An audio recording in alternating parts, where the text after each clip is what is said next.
Today we'll discuss about a new concept that is on heterophily and homophily and its influence on flow of innovation. This homophily and heterophily, these are the concepts related with the communication source and how these two sources influence on the dissemination of innovations or flow of innovations. We will discuss those things here. Understanding of the nature of communication flows through interpersonal networks is enhanced by concept of homophily and heterophily. Means when there is an interaction between two persons, interpersonal networks between two persons or with number of persons, then that will enhance if we know the concept of homophily and heterophily. What type of sources it is, from which sources we are interacting. Based on that, we can determine the flow of information received by the receiver. The structure of who relays message to whom is brought out in such network analysis.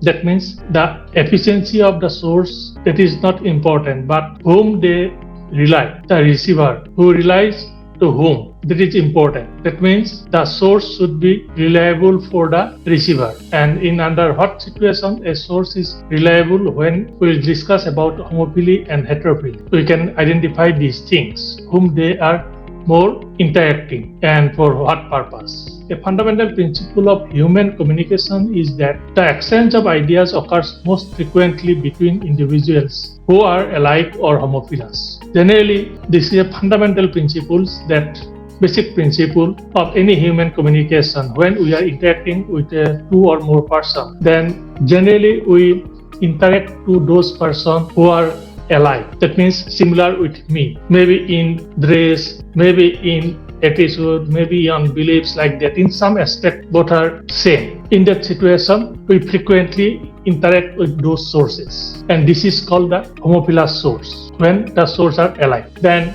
what is homophily? Homophily is the degree to which a pair of individuals who communicate are similar. That means when interpersonal communication takes place between two persons, then if these two persons are alike, then whatever communication made between these two persons, that is from homophilous source. That is the homophily, similar. And this similarity, I have already mentioned, that may be from different point of view. It may be from education, it may be from beliefs, attitudes, socioeconomic status, like that. And it is not that from every angle there should be alike or similar situation. It may be because of your physical appearance, it may be because of your culture, it may be because of your beliefs, attitudes, all these type of things. If something is alike, and then they will interact with those persons on that areas or feel more homophily, alike. And in that situation, they convince those messages more easily in homophilous condition. Homophily term was given by Lazarsfeld and Martin in 1964, the situation of homophily. But the general idea of homophilous behavior was noted a century ago by the French sociologist Gabriel Trade. What is the different dimension of homophily? That means under what situation it may be considered as homophily. When similarity in case of physical characteristics such as generalized appearance, looks, size, clothing, like that, then also there may be a homophilous condition. But if judgment is based solely on appearance, may lead to cultural stereotyping. And when it is on appearance, clothing, all these type of things, here we have some sort of cultural influence, and because of that it may be stereotyping in respect to culture or a similar culture, or it depict the culture like that.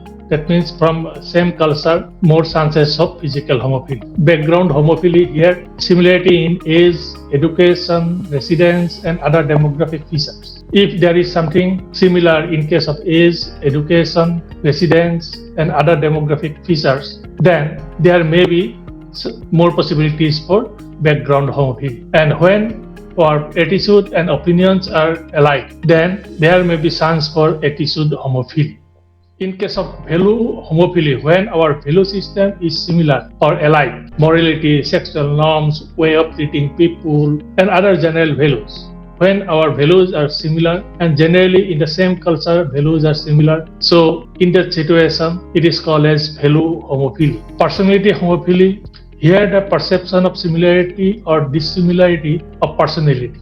That means introvert, extrovert, optimistic, pessimistic, humorous, serious, like that. Who are serious person, they will interact with those serious person, not with a humorous person. Pessimistic people generally talk with pessimistic people, not optimistic people. Or optimistic people, they avoid to interact with pessimistic people. All these things. An introvert, he hardly interact with others. So an extrovert, he may not interested to interact with that type of people. And when extrovert communication, this is personal homophily. Then heterophily. Heterophily is the degree to which a pair of individuals who interact are different in certain attributes. In homophily, it was similar, but in heterophily, it is different in some attributes, not alike, but different. And when the communication takes place between these two individuals having some differences in attributes, then it is called as heterophily. Heterophilous communication between dissimilar individuals may cause cognitive dissonance because an individual is exposed to messages that are inconsistent with existing beliefs and uncomfortable psychological state. This cognitive dissonance means when there is a differences in these two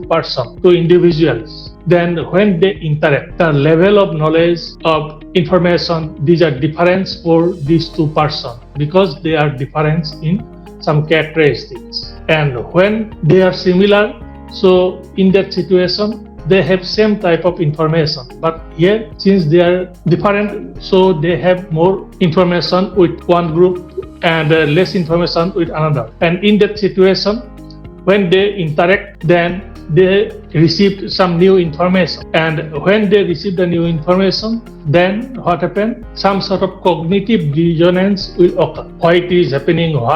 How I will get more information on this?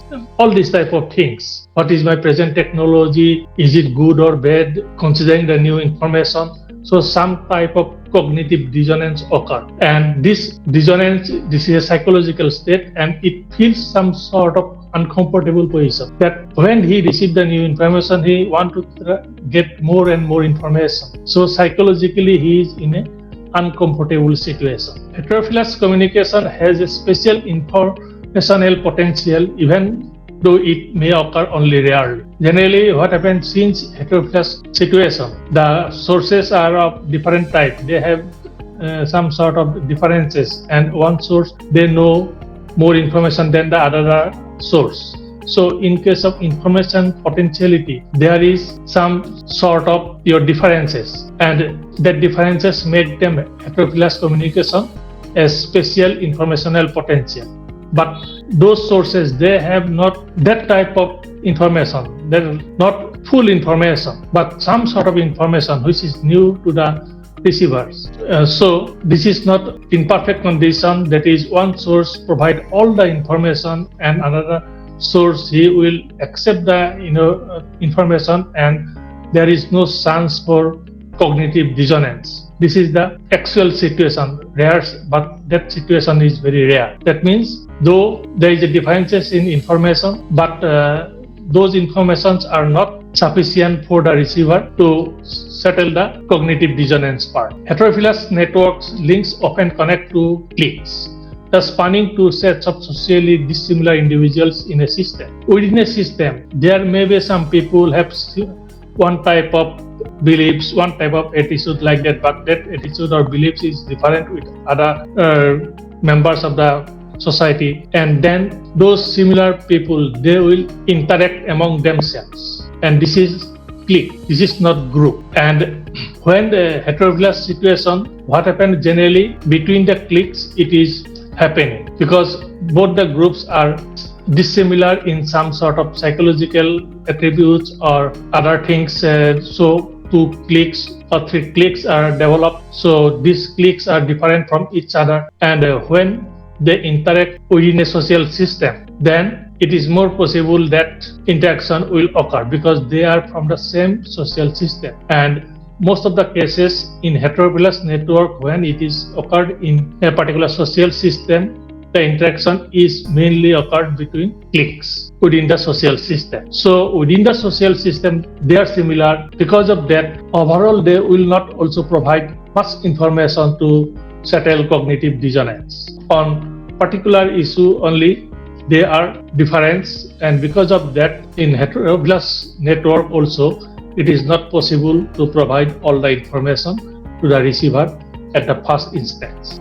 The heterophilous interpersonal links in a system called as bridge are especially important in conveying information about innovation. That we know that a homophilous situation, it will create cognitive dissonance, but heterophilous source, it will not. In homophilous, there is a cognitive dissonance, and when there is a heterophilous source, they are able to provide some information to the receiver, and so this heterophilous situation is the bridge between the communication, interpersonal communication between two persons, because with this help of heterophilous source, we can provide the information to the other group. So only heterophilous source can provide the information, new information, not the homophilous group. Homophily accelerates the diffusion process but limits the spread of an innovation to those individuals connected in a close-knit network. When someone receives a new information or innovation, it will quickly disseminate, but this dissemination is localized or founded only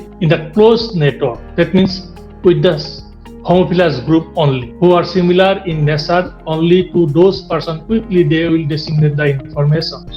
So though homophilous situation, it transfers the message quickly, but it is restricted within the close-knit network. Ultimately, the diffusion process can occur only through communication links that are at least somewhat heterophilous. Means if there is no heterophily, then new information will not communicate. So to provide information to all the people to act on that, the source should have some more information with them, and that make this source heterophilous, and that some sort of heterophilous situation is important for dissemination of new information. When the source provides some information to the other groups, this is new for them, and that is after receiving of the information, that group develops cognitive dissonance, and when there is a cognitive dissonance, to settle down these things, they will search more and more information, and ultimately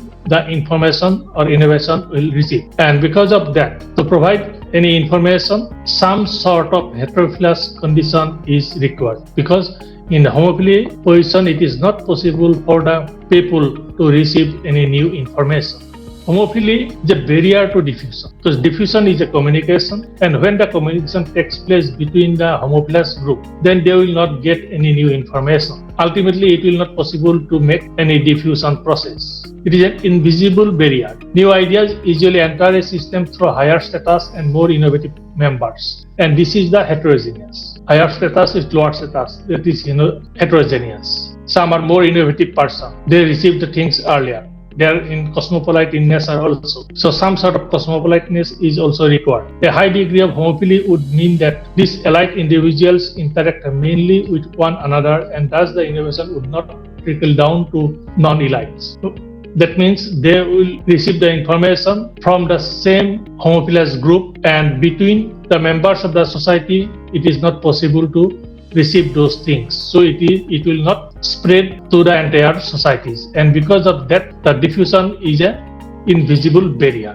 The society which are more localized, these are not progressive because of this type of things. Homophilous diffusion patterns cause new ideas to spread horizontally rather than vertically within a system. Horizontally means within the same character, same type of group, it is spread. But when it is come to the vertical dissemination, that means they have to enter into the another group or another type of strata, and that vertical communication is not takes place in homophilous situation, because they mostly concerned with their own situation, with the similar pattern. And because of that, when vertical communication will not occur, then the diffusion process that will also slow down. If homophily is a barrier to diffusion, science agents should work with several different sets of opinion leaders in a system. Since homophily is a barrier for diffusion, and in the society we have different numbers of opinion leaders for each type of characteristics. They follow one type of leader. So we have to depend on numbers of opinion leaders instead of only one. Then only we can disseminate the information for diffusion of the innovation. If we depend only with one leader, then he will concentrate these things concentrate these things to those who are similar or alike with him or her, and the entire innovation is restricted only to this group only. And because of that, the sense agent, he is also a heterophilous source. He should identify more numbers of opinion leaders so that it can represent the entire society. This is all about homophily and heterophily. Thank you very much.